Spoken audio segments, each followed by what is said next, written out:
Baik, perkenalkan nama saya Cecilia Farenlidima dari kelas Psikologi B. Saya mengambil materi dari bab 11 mengenai proses kognitif kompleks. Pemahaman konseptual merupakan aspek penting dari pembelajaran. Tujuan penting pengajaran adalah membantu siswa memahami konsep-konsep utama dalam subjek daripada menghafal fakta yang terisolasi.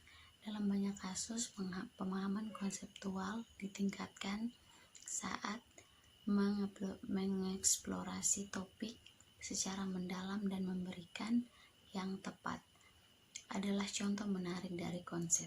Seperti yang kita ketahui bahwa konsep adalah poin penting pemikiran. Pemahaman konseptual adalah pemahaman tentang suatu konsep dasar, ide atau sebuah simbol. Pemahaman konseptual juga merupakan hubungan antara satu ide dengan yang lain dan mengetahui definisi yang tepat.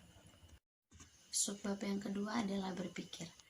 Berpikir menurut Kamus Besar Bahasa Indonesia adalah menggunakan akal budi, mempertimbangkan dan memutuskan sesuatu di dalam diri seseorang.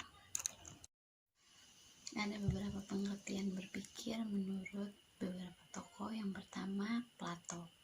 Dia beranggapan bahwa berpikir itu adalah berbicara dalam hati. Sedangkan yang kedua adalah Suryabrata.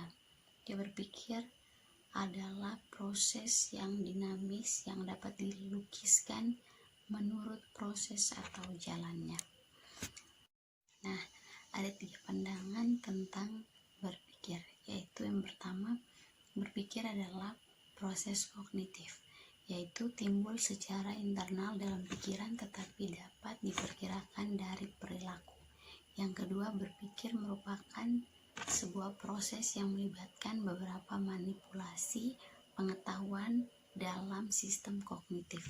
Yang ketiga, berpikir diarahkan pada solusi atau menghasilkan perilaku yang memecahkan masalah. Sehingga dari penjelasan tersebut kita dapat mengetahui konsep merupakan sebuah pemikiran seseorang atau sekelompok orang yang dinyatakan dalam definisi sehingga melahirkan produk pengetahuan meliputi prinsip, hukum, dan teori. Subbab yang ketiga adalah pemecahan masalah. Penyelesaian atau pemecahan masalah adalah bagian dari proses berpikir. Sering dianggap merupakan proses paling kompleks di antara semua fungsi kecerdasan. Pemecahan masalah telah didefinisikan sebagai proses kognitif tingkat tinggi yang memerlukan modulasi dan kontrol lebih dari keterampilan-keterampilan rutin atau dasar. Berpikir konseptual adalah proses berpikir dengan menggunakan fakta, konsep yang paling terkait satu sama lain. Berpikir konseptual menggunakan konsep yang telah dimiliki berdasarkan hasil pembelajaran sebelumnya dalam memecahkan suatu masalah. Subbab yang keempat adalah transfer. Pengertian transfer mengandung arti pemindahan keterampilan hasil belajar dari suatu situasi ke situasi lainnya. Kata pemindahan keterampilan tidak berkonotasi hilangnya keterampilan melakukan sesuatu pada masa lalu karena diganti dengan keterampilan baru pada masa sekarang. Macam-macam transfer, yaitu ada yang bersifat positif dan juga negatif. Transfer disebut positif jika pengalaman-pengalaman atau percakapan-percakapan yang telah dipelajari dapat diterapkan untuk situasi yang baru. Atau dengan kata lain, respon yang lama dapat memudahkan untuk menerima stimulus yang baru. Disebut transfer negatif jika pengalaman atau percakapan yang lama menghambat untuk menerima pembelajaran yang baru atau percakapan yang baru. Baik, kesimpulannya adalah tujuan penting dari kognitif kompleks untuk menerapkan yang dipelajari dari suatu situasi ke situasi yang baru. Dengan demikian, melalui kemampuan berpikir yang paling sederhana menuju kemampuan berpikir yang paling kompleks dan juga kemampuan dalam menyelesaikan masalah.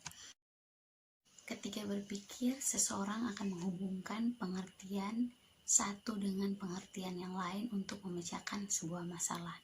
Pengertian-pengertian tersebut, bahan atau materi yang digunakan dalam proses berpikir, Pengertian-pengertian tersebut selanjutnya dapat dinyatakan dalam kata-kata, gambar, simbol-simbol, atau bentuk lainnya. Baik, demikian materi yang dapat saya sampaikan. Semoga dapat bermanfaat untuk saya dan juga semua yang mendengar.